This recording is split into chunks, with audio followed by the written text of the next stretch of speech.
Hello dear student, आज एक और इम्पोर्टेंट सेशन में आप सभी का स्वागत है। तो स्टूडेंट, जैसा कि आप लोगों को पता था कि हम लोग मॉक टेस्ट के माध्यम से साथ में थियरी के माध्यम से हम लोगों ने बायोलॉजी के कई चैप्टर को कवर किया हुआ है। अब हम बात करेंगे सिर्फ और सिर्फ केमिस्ट्री के बारे में। तो केमिस्ट्री का ये आज मॉक टेस्ट पहला है। इसमें जितने भी क्वेश्चन है वो एनसीईआरटी से लिए गए हैं और बहुत सारे ऐसे क्वेश्चन हैं जो कि प्रीवियस में पूछे गए थे, उनको भी हम लोगों ने ले लिया है। तो बात करेंगे अब केमिस्ट्री के सीरीज की। चलिए फिर शुरू करते हैं वीडियो को और देख लेते हैं पहला क्वेश्चन कौन सा है। तो पहला हमारा क्वेश्चन है, निम्नलिखित में से कौन सी धातु वायु में रखने पे जल उठती है। ऑप्शन नंबर पहला है सोडियम, दूसरा है मैग्नीशियम, तीसरा है जस्ता जिसको जिंक भी बोलते हैं, और चौथा है एल्यूमिनियम। ये देखिए 2018 में पूछा गया है। तो देखिए जो धातु सोडियम होती है, सोडियम को अगर हम लोग खुले में रखते हैं, वायु में रखते हैं, तो वो क्या होती है, जल उठती है। ऑप्शन नंबर ए हमारा सही हो जाएगा। सोडियम जो होता है वो बहुत ही नरम धातु होता है, इसको हम लोग चाकू से काट सकते हैं। तो क्वेश्चन नंबर 1 का ऑप्शन नंबर ए सही हो जाएगा। अगला क्वेश्चन है, निम्नलिखित में से कौन सी गैस पाप की ध्वनि के साथ जलती है। देखिए ये क्वेश्चन काफी इंपॉर्टेंट है क्योंकि ये कई साल पूछता है। तो पहला ऑप्शन है ऑक्सीजन, दूसरा है हाइड्रोजन, तीसरा है नाइट्रोजन डाइऑक्साइड और चौथा है सल्फर डाइऑक्साइड। तो देखिए जो हाइड्रोजन है वो क्या करती है, जब निकलती है तो जो ये गैस होती है वो पॉप की ध्वनि, ये है पॉप, पॉप की ध्वनि निकालती है। तो क्वेश्चन नंबर 2 का ऑप्शन नंबर बी सही हो जाएगा। बढ़ते हैं अगले क्वेश्चन की तरफ। Question number 3। क्वेश्चन नंबर 3 हमारा है, दूध एवं मूंगफली के तेल के मिश्रण को अलग किया जा सकता है। देखिए हम लोगों ने मिश्रण को जब अलग करने की बात किया था तो हम लोगों ने पढ़ा था कि मिश्रण जो होते हैं वो कई प्रकार के होते हैं, लेकिन हम लोगों ने अलग किसको किसको किया था, जब ठोस में ठोस मिला हो हमने उसको अलग किया था। जो बच्चे थियरी सेक्शन नहीं देखे वो जाके देख लेंगे। फिर हम लोगों ने पढ़ा था जब ठोस में द्रव मिला हो, जब ठोस में द्रव मिला हो, और हमने एक पढ़ा था जब हम द्रव में द्रव को मिलाते हैं तब वो कैसे अलग होगा। तो ये जो आपका क्वेश्चन पूछा गया है वो पूछा गया है द्रव में द्रव का, क्योंकि दूध भी क्या है, एक द्रव है, और मूंगफली का तेल भी एक द्रव है। तो किसके द्वारा हम लोग इसको अलग करेंगे। पहला हमारा ऑप्शन है ऊर्ध्वपातन द्वारा, दूसरा है वाष्पीकरण द्वारा, तीसरा है पृथककारी कीप द्वारा, और चौथा है छन्नक द्वारा। तो देखिए जो ऊर्ध्वपातन होता है उसका मतलब ये होता है कि जो भी मटेरियल हमारा है वो ठोस अवस्था से सीधे गैस अवस्था में बदल जाती है, इसको हम लोग बोलते हैं ऊर्ध्वपातन।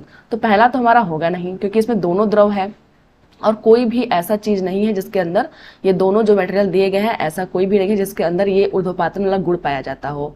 तो पहला हमारा ऑप्शन गलत हो गया। दूसरा है वाष्पीकरण। क्या हम किसी को गर्म करने से गर्म करेंगे तो क्या एक चीज उसमें से उड़ जाएगी और दूसरी चीज क्या वो हमारी जो बर्तन है उसमें क्या बचा रह जाएगा। तो ऐसा नहीं होता है। अगर हम लोग गर्म करेंगे जो दूध होता है वो क्या होगा, सॉलिड फॉर्म में धीरे धीरे आना शुरू हो जाएगा और हम लोग इसको अलग नहीं कर पाएंगे। तीसरा हमारा ऑप्शन सही है पृथककारी कीप द्वारा। क्यों, क्योंकि जो हमारा मिल्क है वो आपका लिक्विड फॉर्म में है, इसमें वाटर कंटेंट है तो ये नीचे रहेगा, लेकिन जो मूंगफली का तेल है वो क्या रहेगा, सरफेस पे रहेगा। तो हम लोग अलग अलग कीप द्वारा इसको अलग कर सकते हैं। तो ऑप्शन नंबर सी हमारा सही हो जाएगा। देखिए चौथा हमारा है छन्नक द्वारा। क्या हम इसको छान के अलग कर सकते हैं, तो नहीं कर सकते, क्योंकि जो हमारा मटेरियल है वो किसका कॉम्बिनेशन है, द्रव और द्रव का कॉम्बिनेशन है। तो क्वेश्चन नंबर 3 का ऑप्शन नंबर सी सही हो जाएगा। आगे बढ़ते हैं क्वेश्चन नंबर 4 के तरफ।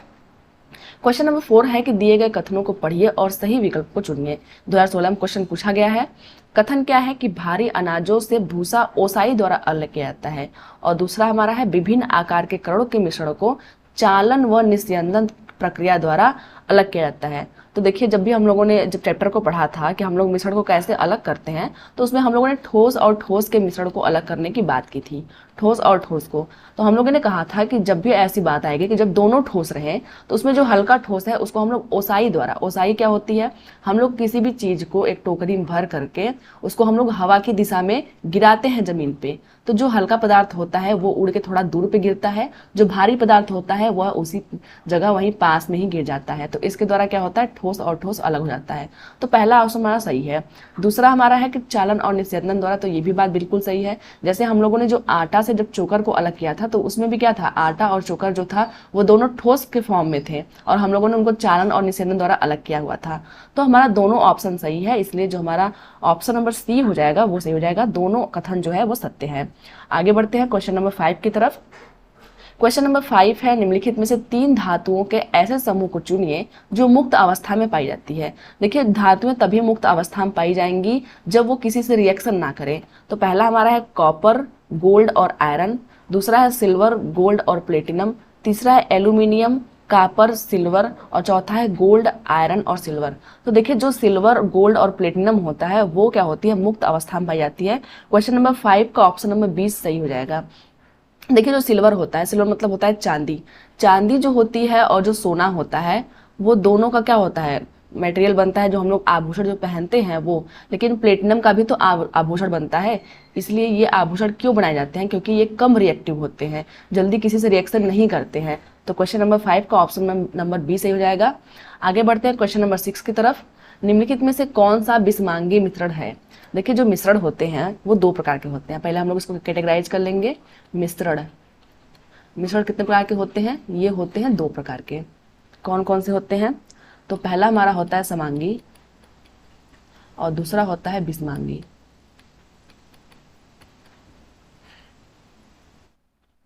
जो विषमांगी होता है मिश्रण उसको हम लोग बोल सकते हैं असमांगी।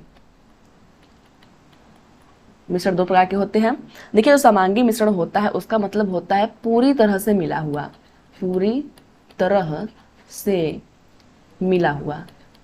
इसका क्या मतलब है, इसका ये मतलब है कि जब भी हम लोग कोई भी मटेरियल देखते हैं उसमें हम लोग कणों को अलग अलग नहीं कर सकते, देख के तो बिल्कुल अलग अलग नहीं कर सकते हैं। जैसे अगर चीनी और पानी का शरबत है तो क्या आप उसको देख के बता सकते हैं कि इसमें चीनी कहाँ है और पानी कहाँ है, बिल्कुल भी अलग अलग आप लोग देख के नहीं बता सकते हैं। इसलिए वो समांगी मिश्रण के अंतर्गत आता है। असमांगी या फिर विषमांगी मिश्रण की बात करें तो हम लोग क्या कर सकते हैं, हम लोग जो भी मटेरियल उसमें है हम लोग उसको आसानी से अलग अलग कर सकते हैं और अपनी जो आंखें हैं उसके द्वारा हम लोग उसको अलग अलग कणों को उसके देख सकते हैं। तो उसको हम लोग बोलते हैं विषमांगी। जैसे हम लोग बोल सकते हैं अलग अलग, इसमें लिख सकते हैं अलग अलग देख सकते हैं। तो ये क्या हो गया, विषमांगी। समांगी मिश्रण की बात करें, जितने भी विलयन होते हैं, एग्जाम्पल की अगर बात करें तो जितने भी विलयन होते हैं, विलयन आप लोगों को मैंने पहले पढ़ा दिया है कि विलयन किसे कहते हैं। जो पहले विलयन होते हैं वो, और जितनी भी मिश्र धातुएं होती हैं, जो भी धातुएं कई धातुओं से मिला के बनी होती है वो क्या होती हैं, अधिकतर जितनी भी धातुएं होती हैं और जो विलयन होते हैं वो समांगी मिश्रण के अंतर्गत ही आते हैं। विषमांगी मिश्रण की बात करें तो देखिए इसमें हम लोग क्या कर सकते हैं, अलग अलग देख सकते हैं। तो एग्जाम्पल के तौर पर जैसे हम लोग रेत और पानी अगर हम लोग मिला दिए हैं तो उसमें रेत और पानी जो होता है वो अलग अलग हमें दिखता है। लेकिन कई एग्जाम्पल ऐसे हैं जो कि इंपॉर्टेंट एग्जाम्पल के अंतर्गत हम लोग रखते हैं, जिसको हम लोग दिमाग से नहीं बता सकते हैं कि समांगी है कि विषमांगी। ये कई बार एग्जाम में पूछता है कि दूध क्या है। तो देखिए दूध क्या है, एक विषमांगी मिश्रण है, हम लोग इसको याद रखेंगे। दूध हो गया, रक्त हो गया, ये दोनों क्या है, विषमांगी के अंतर्गत आते हैं। अब कई बच्चे बोलेंगे कि जो दूध होता है उसमें हम लोग देख के नहीं बता सकते हैं। तो देखिए जो दूध होता है उसको हम लोग देख के डेफिनेटली बता सकते हैं कि ये विषमांगी मिश्रण है। कैसे, जब भी हम लोग दूध को रखते हैं एक जगह पर रख देते हैं तो जो दूध होता है उसके ऊपर जो होता है हल्का येलो कलर का एक लेयर बन जाता है जो कि घी का होता है, जो कि वसा का होता है। तो हम लोग बोल सकते हैं कि जो दूध है वो विषमांगी मिश्रण है। अगर हम लोग रक्त की बात करें तो रक्त को देख करके हम लोग नहीं बता सकते हैं, लेकिन जब भी रक्त आप रख दोगे, जब वो कोगुलेट होगा, जब उसका थक्का बन जाएगा तो आप देखोगे एक सॉलिड मटेरियल रहेगा और एक जो है लिक्विड टाइप का रहेगा जिसको हम लोग बोलते हैं प्लाज्मा। तो ये भी क्या है, विषमांगी मिश्रण है, इसलिए हम लोग याद रखेंगे। अब आते हैं अपने क्वेश्चन पे, पूछ रहा है विषमांगी मिश्रण कौन सा है। इसका मतलब हम लोग मिश्रण को अलग अलग देख सकते हैं। तो पहला हमारा ऑप्शन है स्टेनलेस स्टील। तो देखिए जो स्टेनलेस स्टील होता है वो कई चीज़ों से मिला के बना होता है और हम लोग जो भी चीज़ें मिली होती है उसमें हम लोग उसको अलग अलग करके नहीं देख सकते हैं। दूसरा हमारा है आयोडीन युक्त नमक। तो हमारा ऑप्शन नंबर बी ही सही हो जाएगा। अब ये कैसे सही है, तो देखिए जो आयोडीन युक्त जो नमक होता है उसमें क्या होता है, आयोडीन होता है और नमक होता है। जो आयोडीन होता है वो गैस के फॉर्म में होती है, गैस के फॉर्म में, और जो नमक होता है वो ठोस के फॉर्म में होता है। तो हम लोग इसको अलग अलग कर सकते हैं, इसलिए जो आयोडीन नमक है वो एक विषमांगी मिश्रण है। तीसरा बात करें गुब्बारे में भरी वायु। तो क्या आप वायु के देख कर बता सकते हैं कि इसमें ऑक्सीजन कहाँ है, नाइट्रोजन कहाँ है, कार्बन डाइऑक्साइड कहाँ है, नहीं बता सकते। इसलिए जो गुब्बारे में भरी जो वायु होती है वो भी विषमांगी मिश्रण के अंतर्गत आती, समांगी मिश्रण के अंतर्गत आती है। ये समांगी मिश्रण है। और ब्रांस मतलब पीतल की बात करें तो जो पीतल होता है वो भी समांगी मिश्रण होता है। तो हम लोग इसको भी याद रखेंगे। तो क्वेश्चन नंबर 6 का ऑप्शन नंबर बी सही हो जाएगा। आगे बढ़ते हैं क्वेश्चन नंबर 7 की तरफ। अधातु ऑक्साइड है। देखिए अधातु ऑक्साइड कैसे होते हैं। पहला हमारा ऑप्शन है प्रकृति में क्षारीय होते हैं। दूसरा है प्रकृति में उभयधर्मी होते हैं। तीसरा है कि लाल लिटमस पत्र को नीला कर देते हैं। और चौथा है कि प्रकृति में अम्लीय होते हैं। तो देखिए जो भी धातु ऑक्साइड होते हैं वो प्रकृति में अम्लीय होते हैं। ऑप्शन नंबर डी हमारा सही हो जाएगा। प्रकृति में अगर क्षारीय की बात करें तो देखिए जो धातु होते हैं, जितने भी धातु होते हैं प्रकृति में पाए जाने वाले, वो क्या होते हैं, प्रकृति में क्षारीय नेचर के होते हैं। अगर हम लोग बात करें जो ऑप्शन नंबर सी हमारा है कि लाल लिटमस पत्र को नीला कर देते हैं, तो देखिए जो क्षार होते हैं, जो क्षार होते हैं वो क्या करते हैं, लाल लिटमस पत्र को नीला कर देते हैं। और जो अम्ल होते हैं, जो अम्ल होते हैं वो क्या करते हैं, वो करते हैं नीले लिटमस पत्र को लाल, नीले को किस में बदल देते हैं, लाल में बदल देते हैं। तो इससे हम लोग क्या करते हैं, अम्ल और क्षार की पहचान कर लेते हैं। तो क्वेश्चन नंबर 7 का ऑप्शन नंबर डी जो है वो सही हो जाएगा। अगले क्वेश्चन की तरफ बढ़ते हैं। क्वेश्चन नंबर 8, खाद्य पदार्थों के डिब्बे की आंतरिक सतह टीन से पुती होती है न कि जस्ते से, क्योंकि ये क्वेश्चन जो है काफी इंपॉर्टेंट है, क्योंकि ये कई साल पूछा गया है। जो भी हम लोग खाने वाली चीजें जो यूज करते हैं उसका जो डिब्बा होता है, उसकी जो ढक्कन होती है वो उस पे क्या होता है, टीन से उस पे लेप होता है। हमें पहले ये याद रखना है, क्योंकि क्वेश्चन तो यही पूछेगा कि जो भी हम लोग खाने की चीजें यूज करते हैं उसके डिब्बे में किस धातु से जो है उसकी जो सतह होती है किस धातु से पुती होती है, तो हम लोग बोलेंगे टीन से पुती होती है। तो यहाँ बोला कि तब जस्ते से क्यों नहीं पुती होती है, तो पहला हमारा ऑप्शन है जस्ता टीन से अधिक क्रियाशील होता है, दूसरा है जस्ते का गलनांक टीन से अधिक होता है, तीसरा है जस्ता टीन से कम क्रियाशील होता है, और चौथा है जस्ता टीन से महंगा होता है। तो देखिए जो जस्ता होता है वो टीन से अधिक क्रियाशील होता है, इसलिए ऑप्शन नंबर पहला हमारा सही हो जाएगा। जस्ता जो होता है वो अधिक क्रियाशील है, तो वो क्या करेगा, हमारा जो खाद्य पदार्थ है, जो हमारा भोजन है, उससे वो क्या करेगा, रिएक्शन कर लेगा, और जो हमारा भोजन है वो जल्दी खराब हो सकता है। लेकिन टीन क्या है, टीन कम क्रियाशील है, वो हमारे भोजन से जल्दी रिएक्शन नहीं करेगा, इसलिए जो हमारा भोजन है वो बहुत लंबे समय तक खराब होने से बचा रहेगा। तो क्वेश्चन नंबर 8 का ऑप्शन नंबर ए सही हो जाएगा। आगे बढ़ते हैं क्वेश्चन नंबर 9, एक आदमी सुनार बनकर घर घर जाता है और लोगों को पुराने स्वर्ण आभूषणों की चमक फिर से लौटाने का वचन देता है।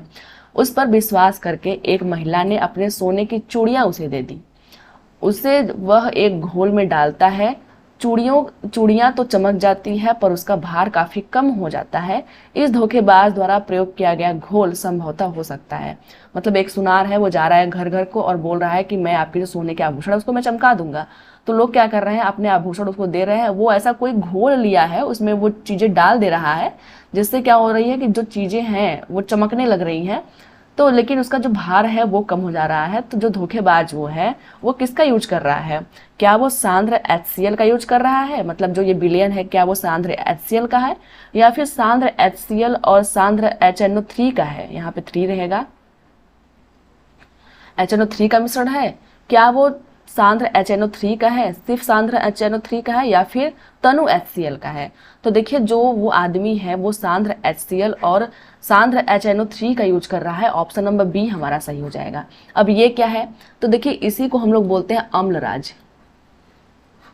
अम्लराज आपसे क्वेश्चन पूछता है कि अम्लराज का फॉर्मूला क्या होता है, तो अम्लराज के फॉर्मूला में हमेशा HCl होता है और HNO3 होता है। अच्छा, अम्लराज को और क्या बोलते हैं, तो जो अम्लराज होता है उसको हम लोग और बोलते हैं, दूसरा नाम उसका क्या है, दूसरा नाम है एक्वारेजिया।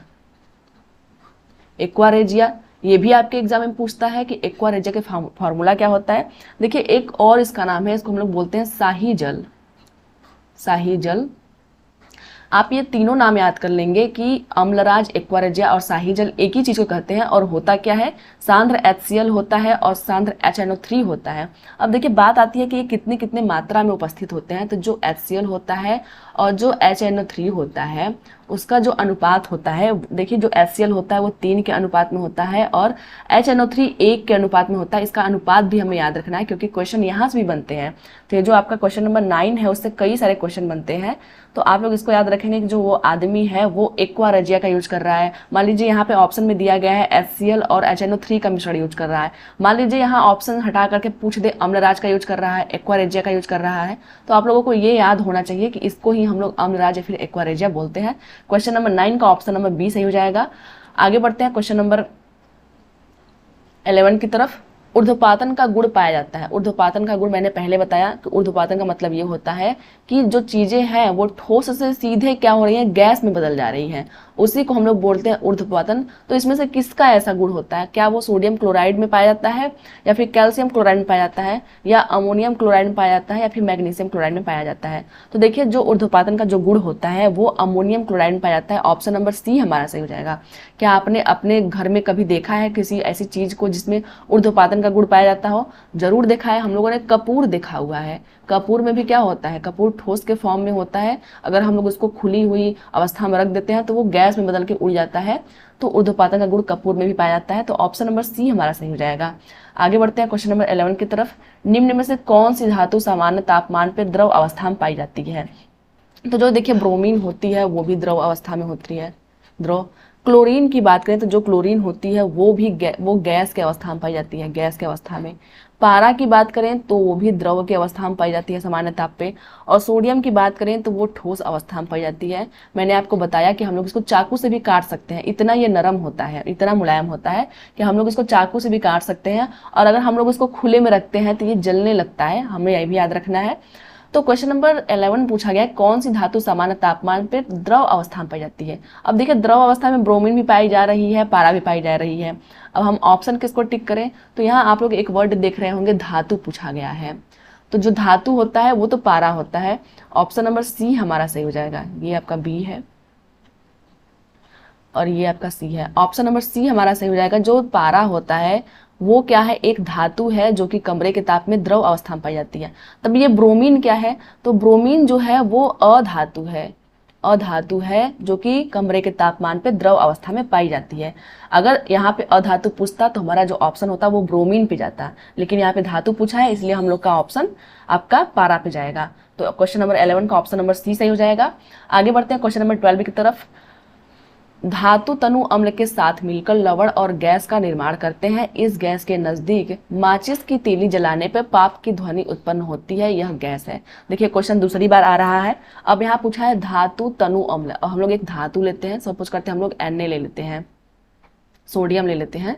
यह एक धातु है, यह तनु अम्ल के साथ ये रिएक्शन कर रहा है, मान लीजिए HCl के साथ ये रिएक्शन कर रहा है। तो ये बना क्या रहा है, लवण और गैस बना रहा है।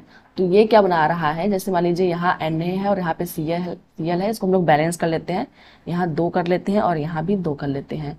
तो ये जो आपका Na और Cl है वो मिला के NaCl बना लेगा, जो कि एक क्या है, साल्ट है, साल्ट मतलब लवण है। और क्या होगा कि हाइड्रोजन गैस निकलेगी, H2 गैस निकलती है। यही जो गैस निकलती है ये पॉप की ध्वनि देती है। किसकी ध्वनि देती है? पॉप की ध्वनि देती है। तो पूछा गया है यह गैस कौन सी है? तो हम लोगों ने इसके पहले भी पढ़ा था, यह हाइड्रोजन गैस है जो कि पॉप की ध्वनि के साथ निकलती है। तो क्वेश्चन नंबर 12 का ऑप्शन नंबर जो हमारा सी है वो सही हो जाएगा। आगे बात कर लेते हैं क्वेश्चन नंबर 13 की। एक व्यक्ति घर जाकर लोगों के स्वर्ण आभूषणों को चमकाता है। इसके लिए वह एक मिश्रण का प्रयोग करता है जो सांद्र HCl और सांद्र HNO3 का बना हुआ होता है। यहाँ 3 रहेगा, HNO3 का बना होता है। इस मिश्रण में सांद्र HNO3 का भाग होगा। देखिए ये क्वेश्चन वही वाला क्वेश्चन है, लेकिन ये उलट के पूछ दिया है कि HCl और HNO3 का तो यूज कर रहा है, लेकिन जो HNO3 है उसका कितना भाग होता है उसमें? क्या वो 1 भाग होता है, 2 भाग होता है, 4 भाग होता है, फिर 3 भाग होता है? तो हम लोगों ने पढ़ा हुआ है कि जो आपका HCl होता है वो 3 भाग में होता है और जो HNO3 होता है वो 1 भाग में होता है। तो ऑप्शन नंबर पहला ही हमारा सही हो जाएगा। आप देख सकते हैं एक ही क्वेश्चन है और उसके पूछने का जो तरीका है वो 2 प्रकार से आपसे पूछ दिया है। और हम लोग क्या बोलते हैं इसको? हम लोग बोलते हैं इसको अम्लराज। आप लोग इसको बार बार याद कीजिए, हम लोग इसको बोलते हैं अम्लराज। आगे बढ़ जाते हैं क्वेश्चन नंबर 14 की तरफ। निम्न में से उभयधर्मी ऑक्साइड की पहचान कीजिए। अब देखिए सबसे पहले जो उभयधर्मी ऑक्साइड होते हैं, जो उभयधर्मी ऑक्साइड होते हैं वो किसको कहते हैं हम लोग? उभयधर्मी ऑक्साइड किसको कहते हैं? देखिए जो उभयधर्मी ऑक्साइड होता है उनका ये मतलब होता है कि ये एसिड और बेस दोनों से रिएक्शन करते हैं और क्या बनाते हैं? लवण और जल बनाते हैं, साल्ट बनाते हैं और प्लस वाटर देते हैं। तो ये उभयधर्मी ऑक्साइड यही होते हैं जो कि अम्ल और क्षार दोनों से ये क्रिया कर लेते हैं। तो ऑप्शन नंबर पहला हमारा है कार्बन डाइऑक्साइड, दूसरा है सल्फर डाइऑक्साइड, तीसरा है एल्यूमिनियम ऑक्साइड और चौथा है जिंक ऑक्साइड। तो देखिए जो आपका एल्यूमिनियम ऑक्साइड है और जिंक ऑक्साइड है वो आपका क्या होता है? उभयधर्मी ऑक्साइड के अंतर्गत आता है। इसलिए जो हमारा ऑप्शन नंबर 3 और 4 है वो सही हो जाएगा। तो हमारा ऑप्शन नंबर बी में दिख रहा है 3 और 4, तो हमारा ऑप्शन नंबर बी सही हो जाएगा। जो उभयधर्मी ऑक्साइड होंगे वो होंगे एल्यूमिनियम ऑक्साइड और जिंक ऑक्साइड। ये क्वेश्चन काफी इंपॉर्टेंट है क्योंकि पूछ देता है इनमें से कौन सा उभयधर्मी ऑक्साइड है, ये भी क्वेश्चन बनता है। तो आप लोगों को ये दोनों एग्जाम्पल याद करना है। आगे बात करते हैं कार्बन डाइऑक्साइड के। तो देखिए जो कार्बन डाइऑक्साइड होता है उसका जो नेचर होता है वो एसिडिक होता है, मतलब अम्लीय होता है, ये अम्लीय नेचर का होता है। बात करें अगर हम लोग सल्फर डाइऑक्साइड के SO2 की बात करें तो जो SO2 होता है वो भी क्या होता है, एसिडिक नेचर का होता है। तो क्वेश्चन नंबर 14 का ऑप्शन नंबर बी सही हो जाएगा। आगे बढ़ते हैं क्वेश्चन नंबर 15 की तरफ। कांसा जो है वो संबंधित है तांबा और टीन से, तो जो पीतल है वो किस चीज से संबंधित है? ये जो क्वेश्चन है वो मोस्ट इंपॉर्टेंट है, आप लोग इसको ध्यान से पढ़िएगा। तो देखिए जो कांसा होता है, पहले हम लोग लिख लेते हैं, कांसा जो होता है उसका जो आपका फॉर्मेशन होता है वो किससे बनता है? तांबा और टीन से बनता है, तांबा और टीन से बनता है। तो जो पीतल है उसका किससे बनता है? तो हम लोग एक ट्रिक देखे थे, इसके पहले हम लोगों ने कई वीडियो देखा हुआ है, उसमें से हम लोगों ने इस क्वेश्चन को कवर किया हुआ था। तो हम लोगों ने एक ट्रिक देखा था, उसमें था पिताजी। पिताजी जो ट्रिक था उसमें हम लोगों ने बोला था कि जो पी से हो गया पीतल, पीतल, ता से हो गया तांबा और जी से हो गया जिंक, जिसको हम लोग जस्ता भी बोलते हैं। तो देखिए जो पीतल होता है वो तांबा और जस्ता से बनता है। तो हम लोग का जो ऑप्शन है पहला है तांबा और चांदी, तो ये होगा नहीं। दूसरा है टीन और जस्ता, तो ये भी नहीं होगा। जो तीसरा हमारा है वो है तांबा और जस्ता, तो देखिए ये जो हमारा ऑप्शन है वो सही हो जाएगा। तांबा और जस्ता से जो होता है वो पीतल बनता है। और जो हमारा कांसा होता है वो किससे बनता है? तांबा और टीन से बनता है। इसका कॉम्बिनेशन हमें याद रखना है। तो क्वेश्चन नंबर 15 का ऑप्शन नंबर सी सही हो जाएगा। अगले क्वेश्चन की तरफ बढ़ते हैं, क्वेश्चन नंबर 16। कॉपर वायु में उपस्थित आर्द्र कार्बन डाइऑक्साइड के साथ अभिक्रिया करके एक परत बनाता है, यह परत किस रंग का होता है? देखिए जो लोहा होता है, लोहा में जंग लगता है। जब लोहा जो होता है ऑक्सीजन से क्रिया करता है, ऑक्सीजन होती है, नमी होती है, H2O होती है, नमी होती है, तो जब इसको इसमें बदलाव होता है तो वो क्या होता है? लाल रंग का होता है। आप लोगों ने देखा होगा जिस भी लोहे के चीज में जंग लगा होता है, जंग हमेशा लाल रंग में होता है। लेकिन जो कॉपर होता है, जब कॉपर जो है वो वायु से, उसमें क्या है? आर्द्रता भी है, H2O भी है और क्या है? कार्बन डाइऑक्साइड भी है। तो जब ये रिएक्शन करता है तो एक परत बनाता है, वो परत किस कलर का होता है ये पूछा गया है। पहला है गुलाबी कलर का होता है, क्या है? दूसरा लाल कलर का होता है, तीसरा है क्या वो पीला कलर का होता है, चौथा है क्या वो हरा कलर का होता है। तो देखिए ये बनाता है कॉपर कार्बोनेट, कॉपर कार्बोनेट, ये बनाता है कार्बोनेट। और जो कॉपर कार्बोनेट होता है वो किस रंग का होता है? हरे रंग का होता है। इसलिए जो हमारा ऑप्शन नंबर डी है वो सही हो जाएगा। ये ग्रीन कलर का लेयर बनाता है, ऑप्शन नंबर डी सही हो जाएगा। आगे बढ़ते हैं क्वेश्चन नंबर 70 की तरफ। निम्न में से सुमेलित नहीं है, सही सुमेलित नहीं है कौन सा? पहला है हाइड्रोजन वनस्पति घी में। तो देखिए जब वनस्पति घी बनाते हैं तो उसमें हाइड्रोजन का यूज होता है, हम लोगों ने इसको एक क्वेश्चन में कवर किया हुआ है ऑलरेडी। दूसरा है ग्रेफाइट जो होती है, क्या वो इलेक्ट्रोड बनाने में यूज होता है? तो ये बात भी बिल्कुल सही है। तीसरा है सल्फर जो होता है वो उर्वरक बनाने में यूज होता है। तो देखिए जो सल्फर होता है उसका जो यूज है वो उर्वरक बनाने में नहीं होता है, इसलिए जो हमारा ऑप्शन नंबर सी है वो सही हो जाएगा। आगे बढ़ते हैं क्वेश्चन नंबर 18 की तरफ। निम्नलिखित में से किसका उपयोग थर्मिट अभिक्रिया, थर्मिट अभिक्रिया में होता है? अब ये थर्मिट अभिक्रिया होता क्या है? तो देखिए जब भी जो है आयरन ऑक्साइड जो होता है और एल्यूमिनियम जब भी होता है, जब ये दोनों रिएक्शन करते हैं, जब आपस में ये लोग रिएक्शन करते हैं तो काफ़ी ज़्यादा मात्रा में उष्मा निकलती है, उसी को हम लोग बोलते हैं थर्मिट अभिक्रिया। अब इसका यूज कहाँ होता है? पहले जो क्वेश्चन है उसका ऑप्शन नंबर सी से हो जाएगा। जो थर्मिट अभिक्रिया होती है उसमें आयरन 3 ऑक्साइड होता है और एल्यूमिनियम होता है। आप लोग इसको याद रखोगे क्योंकि ये बार बार पूछता है कि आयरन 3 ऑक्साइड के साथ कौन सी धातु होती है, तो हम लोग बोलेंगे एल्यूमिनियम होता है। तो जब भी ये अभिक्रिया होती है तो काफ़ी मात्रा में उष्मा निकलती है, जिसको हम लोग बोलते हैं ऊर्जा निकलती है।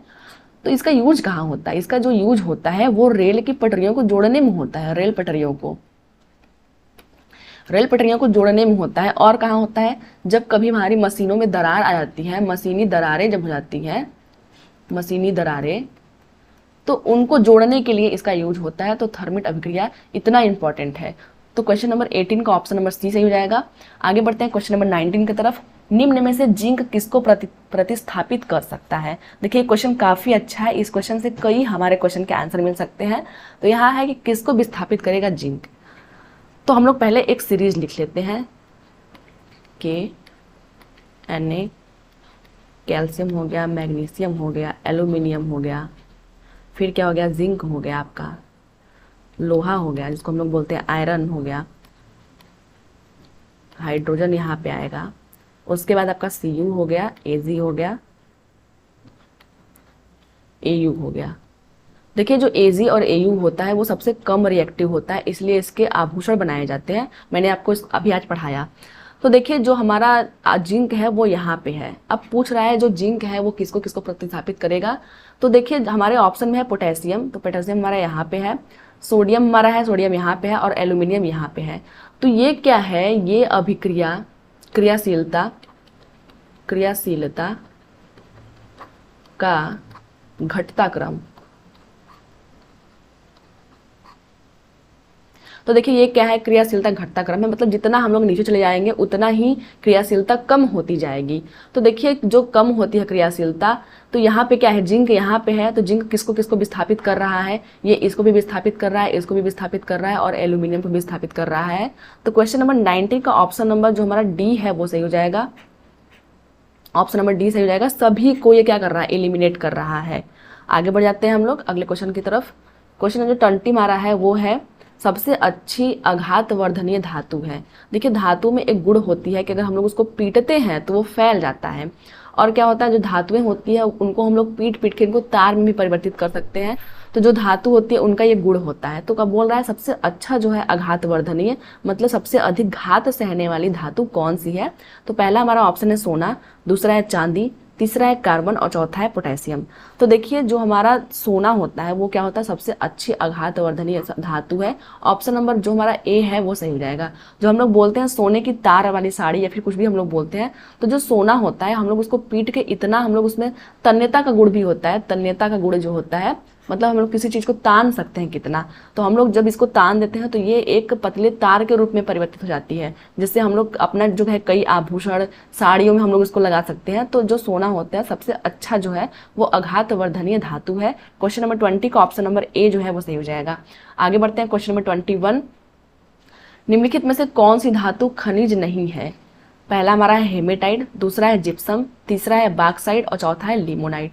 तो देखिए जो जिप्सम होता है ऑप्शन नंबर जो बी है वो सही हो जाएगा। जिप्सम जो है वो एक खनिज नहीं है, ऑप्शन नंबर बी हमारा सही हो जाएगा। देखिए बात करते हैं अगर हम लोग हेमेटाइट की, तो देखिए जो हेमेटाइट है वो क्या है, एक लोहे का अयस्क है। क्या है, लोहे का अयस्क। हेमेटाइट क्या है, लोहे का अयस्क है, क्योंकि पूछता है ये क्वेश्चन कि इनमें से कौन सा लोहे का अयस्क है, तो वो क्या है, हेमेटाइट है। अगला है बाक्साइट, तो बाक्साइट जो है वो एल्यूमिनियम का अयस्क है। और बात करते हैं लिमोनाइट की, तो जो लिमोनाइट है वो भी क्या है, लोहे का अयस्क है। तो क्वेश्चन नंबर 21 का ऑप्शन नंबर जो बी है हमारा सही हो जाएगा। देखिए और एक क्वेश्चन बनता है जो जिप्सम होता है उसका फॉर्मूला क्या होता है, क्योंकि जिप्सम काफी इंपॉर्टेंट है। तो उसका जो फॉर्मूला होता है वो होता है CaSO4 × 2H2O। ये होता है आपका जिप्सम का फॉर्मूला। आप लोग इसको भी याद रखेंगे क्योंकि क्वेश्चन में ये भी पूछता है आपसे, बार बार पूछता है कि जो जिप्सम का फॉर्मूला होता है वो क्या होता है। तो क्वेश्चन नंबर 21 का ऑप्शन नंबर बी सही हो जाएगा। जो जिप्सम होता है वो धातु खनिज नहीं है, मतलब इसको हम लोग खन के नहीं निकालते हैं, ये आपका जो है एक तरह से यौगिक है। तो क्वेश्चन नंबर 21 का ऑप्शन नंबर बी सही हो जाएगा। आगे बढ़ते हैं क्वेश्चन नंबर 22 को देखते हैं। निम्नलिखित अधातुओं में से कौन सा द्रव है। पहला है ब्रोमीन, दूसरा है आयोडीन, तीसरा है फास्फोरस, और चौथा है सल्फर। तो हम लोगों ने इसके पहले पढ़ लिया है कि जो ब्रोमीन होती है वो एक अधातु है और क्या है, हमेशा द्रव अवस्था में पाई जाती है। ये क्वेश्चन काफी इंपॉर्टेंट है। जो ब्रोमीन होती है वो अधातु है और द्रव अवस्था में पाई जाती है, तो यहाँ पे अधातु ही पूछा गया है, इसलिए हमारा जो ऑप्शन नंबर ए है वो सही हो जाएगा। लेकिन अगर धातु पूछता कौन सी धातु है जो द्रव अवस्था में पाई जाती है, तो हम लोगों ने पढ़ा है जो पारा होती है वो धातु होते हुए भी ये क्या होती है, द्रव अवस्था में पाई जाती है, जबकि जो धातुएं होती हैं वो अधिकतर ठोस अवस्था में पाई जाती है। तो क्वेश्चन नंबर 22 का ऑप्शन नंबर ए सही हो जाएगा। आगे बात कर लेते हैं क्वेश्चन नंबर 23 की। तो क्वेश्चन नंबर 23 हमारा है निम्नलिखित में से एक विषमांगी मिश्रण नहीं है। यहाँ पूछा गया कौन सा ऐसा है जो विषमांगी मिश्रण नहीं है। तो ऑप्शन नंबर ए है हवा, दूसरा है दूध, तीसरा है धुआं, और चौथा है जेली। तो देखिए जो हमारा हवा होता है, क्या हम लोग हवा को देख के बता सकते हैं कि इनमें कहाँ पे ऑक्सीजन है, कहाँ पे कार्बन डाइऑक्साइड है, कहाँ पे नाइट्रोजन है? नहीं बता सकते हैं। इसलिए जो हवा होती है वो एक समांगी मिश्रण है, समांगी मिश्रण है। तो यहाँ पूछा है कौन सा विषमांगी नहीं है, इसका मतलब कौन सा समांगी है, तो ऑप्शन नंबर ए ही हमारा सही हो जाएगा। देखिए जो दूध होता है वो विषमांगी मिश्रण के अंतर्गत आता है, हम लोग इसको याद रखेंगे क्योंकि ये इंपॉर्टेंट है, कई बार एग्जाम में पूछा है। तो जो दूध होता है वो विषमांगी है। अब धुआं जो है वो कैसे विषमांगी है, तो देखिए जब भी आप धुआं उड़ता हुआ देखेंगे तो धुआं को अगर ध्यान से देखेंगे, हालांकि जब धूप की रोशनी आती है आप लोग धुआं को देखते हैं तो उसमें छोटे छोटे कण उड़ते हुए दिखाई देते हैं। तो जो धुआं भी है वो क्या है, एक विषमांगी मिश्रण है, लेकिन हवा जो है वो समांगी मिश्रण है, और जो धुआं है वो क्या है, विषमांगी है। आप लोग इसको याद रखोगे। और जो जेली होती है, क्या वो जेली भी विषमांगी मिश्रण होती है, तो डेफिनेटली जो जेली होती है वो भी विषमांगी मिश्रण है। ये क्या होता है, ये लोग टिंडल प्रभाव दिखाते हैं, हम लोग टिंडल प्रभाव को आगे के चैप्टर्स में कवर करेंगे। तो जो जेली होती है वो टिंडल प्रभाव दिखाती है। जब हम लोग इसमें जब हम लोग लाइट को डालते हैं तो वो क्या होती है, इसमें जैसे धुएं में कण उड़ते हुए दिखाई देते हैं, उसी तरह जेली में भी जो कण होते हैं वो तैरते हुए दिखाई देते हैं। तो क्वेश्चन नंबर 23 का ऑप्शन नंबर ए सही हो जाएगा। आगे बात करते हैं क्वेश्चन नंबर 24 की। तो 24 नंबर क्वेश्चन है, विद्युत तारों की परस्पर वेल्डिंग के लिए उपयोग में लाए जाने वाला सोल्डर है। ये क्वेश्चन काफी इंपॉर्टेंट है। जो सोल्डर होता है वो पूछता है किस किस चीज से मिलकर बना हुआ है, इसको आप लोग इंपॉर्टेंट करिए। क्या ये तांबे और जस्ते से बना हुआ है, क्या ये टीन और तांबे से बना हुआ है, क्या ये सीसा और टिन से बना हुआ है, या फिर ये जस्ता और सीसा से बना हुआ है। तो देखिए क्वेश्चन नंबर जो 24 है उसका ऑप्शन नंबर सी सही हो जाएगा। ये सीसा और टिन से बना हुआ है। सीसा और टिन जब बनता है तो उसको हम लोग बोलते हैं सोल्डर। सोल्डर जो होता है उसका जो यूज होता है वो धातु की जो तारें होती हैं उन सभी चीज़ों को जोड़ने में यूज होता है। अब देखिए जो तांबा और पीतल है, यहाँ पे जो आपका जस्ता है जिसको हम लोग बोलते हैं जिडेन, और जो तांबा है उसको हम लोग बोलते हैं सीयू, ये किसका है, तो हम लोगों ने पिताजी वाला फॉर्मूला भी पढ़ा है कि ये पीतल बनाता है। क्या बनाता है, पीतल बनाता है। आगे बात करते हैं आपका, अगर टीन और तांबे की बात करें, टीन जो है एसन और तांबा जो है वो सीयू, अगर इसकी बात करें तो ये क्या बनाता है, तो ये क्या बनाता है, कांस्य से बनाता है। कांस्य जो धातु बनती है ये तांबा और टीन से बनती है, और सोल्डर जो होता है वो सीसा और टीन से बनती है। तो यहाँ पे आपका 3 क्वेश्चन जो है वो साथ में है, आप लोग इसको याद कर लेंगे किस चीज से कौन सी चीज बनती है। तो क्वेश्चन नंबर 24 का ऑप्शन नंबर सी सही हो जाएगा। आगे बात करते हैं 25 नंबर का क्वेश्चन, आयोडीन युक्त नमक क्या है, आयोडीन युक्त खाने का नमक क्या है, क्या वो तत्व है या यौगिक है या विषमांगी मिश्रण है या फिर समांगी मिश्रण है। तो क्वेश्चन नंबर 25 का ऑप्शन नंबर सी सही हो जाएगा, क्योंकि हम लोग इसको क्वेश्चन को कर चुके हैं। जो आयोडीन युक्त नमक होता है उसमें नमक के साथ साथ, जो नमक तो होता ही है, साथ में क्या होता है, आयोडीन गैस होती है। आयोडीन गैस होती है जो कि खुले स्थान पर रखने पे ये उड़ जाता है। जो आयोडीन गैस होती है वो उड़ जाती है। तो ये एक क्या है, विषमांगी मिश्रण है। आगे बात कर लेते हैं 26 नंबर क्वेश्चन की तरफ बढ़ते हैं। 26 नंबर क्वेश्चन है, निम्नलिखित में से कौन सा यौगिक है, यौगिक पूछा गया है। पहला हमारा है, क्या वो पेट्रोलियम जो है वो यौगिक है, दूसरा है मिट्टी का तेल, तीसरा है दूध, और चौथा है ग्लूकोज। तो देखिए जो हमारे जो धातु अधातु होते हैं, जो खनिज होते हैं, उसमें एक होता है यौगिक और एक होता है मिश्रण। अब देखिए जो मिश्रण होता है हम लोगों ने उसको 2 भागों में बांटा गया था, हम लोगों ने बांट लिया है। समांगी होता है, समांगी एक होता है, और एक होता है विषमांगी। मिश्रण का मतलब होता है कि इसमें 2 या 2 से अधिक, 2 या 2 से अधिक चीजें हैं, मिली हुई हैं, लेकिन इनका अनुपात निश्चित नहीं है। अनुपात जो है वो निश्चित नहीं है। लेकिन यौगिक में क्या होता है, 2 या 2 से अधिक चीजें तो मिली होती है, 2 या 2 से अधिक चीजें तो मिली होती हैं, लेकिन जो उनका अनुपात होता है वो निश्चित होता है। यही अंतर होता है यौगिक और मिश्रण में। जैसे मिश्रण में क्या होता है, हम लोगों ने एक जो है ग्लास में पानी लिया, उसमें हम लोगों ने क्या किया, पानी लिया और उसमें चीनी डाल दिया। अब क्या होता है, कोई अधिक मीठा जो है शरबत पीता है, कोई कम मीठा पीता है, तो हम लोग अपने हिसाब से इसमें चीनी ऐड कर लेते हैं। तो ये क्या है, अनुपात निश्चित नहीं है। लेकिन जो यौगिक होता है उसमें अनुपात निश्चित होता है। जो हमारा ऑप्शन नंबर डी है वो सही हो जाएगा। C6H12 O6। ये क्या है, ग्लूकोज का फॉर्मूला है। इसमें अनुपात निश्चित है कि जो C है उसका 6 अनुपात रहेगा, जो हाइड्रोजन है उसका 12 अनुपात रहेगा, और जो ऑक्सीजन है उसका 6 अनुपात रहेगा। इसलिए जो यहाँ पे पूछा है कौन सा यौगिक है, तो ग्लूकोज जो है वो यौगिक है। बाकी हम लोगों ने पढ़ा है जो दूध है वो एक बिस्मांगी मिश्रण है, जो मिट्टी का तेल होता है वो भी एक बिस्मांगी मिश्रण होता है, और जो पेट्रोलियम होता है वो भी क्या होता है, आपका एक बिस्मांगी मिश्रण होता है। तो क्वेश्चन नंबर 26 का ऑप्शन नंबर डी सही हो जाएगा। आगे बढ़ते हैं क्वेश्चन नंबर 27 की तरफ। तो देखिए जो क्वेश्चन नंबर 27 है वो है, जल में घुली निलंबित अशुद्धियों को अलग करने की प्रक्रिया जानी जाती है। जब कोई हम लोग जल लेते हैं, इसमें जो घुली हुई अशुद्धियां होती है उसको हम लोग अलग अगर करते हैं तो उसको हम लोग क्या कहते हैं। पहला है क्या, उसको लोडिंग कहते हैं। दूसरा है क्या, उसको अनलोडिंग कहते हैं। तीसरा है क्या, उसको आसवन कहते हैं। और चौथा है क्या, उसको अलवणीकरण कहते हैं। तो देखिए जब भी हम लोग जल में घुली हुई अशुद्धियां होती है उसको हम लोग आसवन प्रक्रिया द्वारा अलग करते हैं। इसमें क्या होता है, हम लोग इसको हीट करते हैं, जो वाटर होता है वो वेपर के रूप में बाहर निकलता है, और हम लोग उसको क्या करते हैं, किसी परख नली द्वारा या फिर किसी वे हम लोग इसको कलेक्ट कर लेते हैं। तो जो वाटर होता है इसमें आ जाता है साफ पानी, उसी को हम लोग बोलते हैं आसवन। तो 26 नंबर का क्वेश्चन जो है उसका ऑप्शन नंबर सी सही हो जाएगा। आगे बढ़ते हैं 28 नंबर क्वेश्चन देख लेते हैं। अशुद्धि से पूर्ण रूप से मुक्त परम शुद्ध जल को कहा जाता है। ऐसा जल जिसमें कोई भी अशुद्धि नहीं है उसको हम लोग क्या बोलेंगे, आसुत जल बोलेंगे, खनिज जल बोलेंगे, झरने का जल बोलेंगे, या फिर उबला हुआ जल बोलेंगे। तो देखिए ऐसे जल को हम लोग बोलते हैं आसुत जल, क्योंकि जो खनिज जल होता है उसमें कोई ना कोई अशुद्धि मिली होती है। जो झरने का जल होता है उसमें भी कोई ना कोई अशुद्धि होती है। उबला हुआ जल भी होता है उसमें भी अशुद्धि होती है, इसलिए हम लोग उसको क्या बोलेंगे, आसुत जल बोलेंगे। क्वेश्चन नंबर 28 का ऑप्शन नंबर ए सही हो गया। आगे बढ़ते हैं क्वेश्चन नंबर 29 की तरफ। क्वेश्चन नंबर 29 है, किस पद्धति द्वारा एक विलयन से विलेय प्राप्त किया जा सकता है। अब देखिए मैंने आपको बताया हुआ है कि जो विलयन होता है वो किससे बनता है, वो बनता है विलेय, और किससे बनता है, विलायक। अब विलेय कौन होता है, जो कि विलयन में कम मात्रा में उपस्थित होता है, कम मात्रा में। जो विलायक होता है वो अधिक मात्रा में होता है। अब एग्जाम्पल लेते हैं। एग्जाम्पल क्या है, चीनी का शरबत।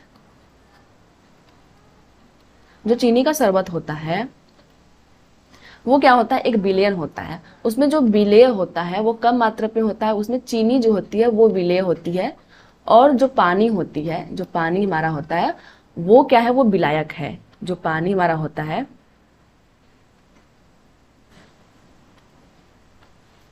पानी वो क्या होता है, विलायक होता है, क्योंकि ये अधिक मात्रा में होता है। तो कह रहा है कि किस पद्धति द्वारा एक विलयन से विलेय प्राप्त किया जाता है। ये जो आपका विलेय है वो किस प्रकार प्राप्त किया जाएगा। क्या आप अवसादन, मतलब इसको छोड़ देंगे ऐसे ही, तो क्या जो चीनी होती है वो तली में बैठ जाएगी, बिल्कुल नहीं बैठेगी। तो ऑप्शन नंबर जो हमारा ए है वो तो ऐसे ही गलत हो गया। दूसरा है, क्या निस्तारण करेंगे, मतलब एक बर्तन से अगर इसको दूसरे बर्तन में आप लोग डालोगे बिना हिलाए हुए, तो क्या इस प्रकार से चीनी और पानी अलग हो जाएगा, तो बिल्कुल नहीं होगा। तीसरा है आसवन। तो देखिए आसवन में क्या होता है, मैंने आपको बताया कि हम लोग उसको बॉईल करते हैं, उसके बाद क्या होता है, जो वाटर जो होता है वो उड़ने लगता है। तो क्या आप आसवन द्वारा करेंगे या फिर आप वाष्पन द्वारा करेंगे। तो इसका जो राइट आंसर होगा वो आपका होगा कि हम लोग इसको वाष्पन द्वारा करेंगे। ऑप्शन नंबर डी सही है। इसको हम लोग गर्म करेंगे और जो पानी होगा वो उड़ के जो है चला जाएगा एनवायरमेंट में, और जो चीनी हमारा होगा वो तली में बचा रह जाएगा। तो हम लोग इसको वाष्पन प्रक्रिया द्वारा अलग करेंगे। 29 नंबर का क्वेश्चन का जो ऑप्शन नंबर डी है वो सही हो जाएगा। आगे बढ़ते हैं, क्वेश्चन नंबर 30 देखते हैं। निम्नलिखित में से कौन सा पदार्थ जल में नहीं घुलता है। ऐसा कौन सा पदार्थ है जो जल में नहीं घुलता है। ऑप्शन है दूध, दूसरा है शहद, तीसरा है अल्कोहल, और चौथा है तेल। तो क्या जल में कभी तेल घुलता है। ऑप्शन नंबर डी जो हमारा है वो सही हो जाएगा। जो तेल होता है अगर हम लोग उसको जल में घोलते भी हैं तो क्या होगा, अगर कुछ टाइम तक हम लोग उसको छोड़ देते हैं ऐसे ही, तो क्या होता है, जो तल होता है वो जो तेल होता है वो सरफेस पे आ जाता है, क्योंकि जो तेल होता है वो हल्का होता है और वो जल में कभी घुलता ही नहीं। तो क्वेश्चन नंबर 30 का ऑप्शन नंबर डी सही है। तो फ्रेंड्स ये तो थी आज के टॉप 30 क्वेश्चन जो कि केमिस्ट्री के थे। अब हम लोग केमिस्ट्री की सीरीज को जो है रेगुलर वे से चलाएंगे। तो आपको जो इसके पीडीएफ है वो टेलीग्राम पे मिल जाएगा। तो जो बच्चे टेलीग्राम नहीं ज्वाइन किए हैं वो टेलीग्राम ज्वाइन कर लीजिए, आपको वहाँ पे पीडीएफ मिल जाएगा। तो फ्रेंड्स आज की वीडियो आपको कैसे लगी जरूर बताइएगा। मिलते हैं फिर किसी वीडियो में, तब तक के लिए धन्यवाद।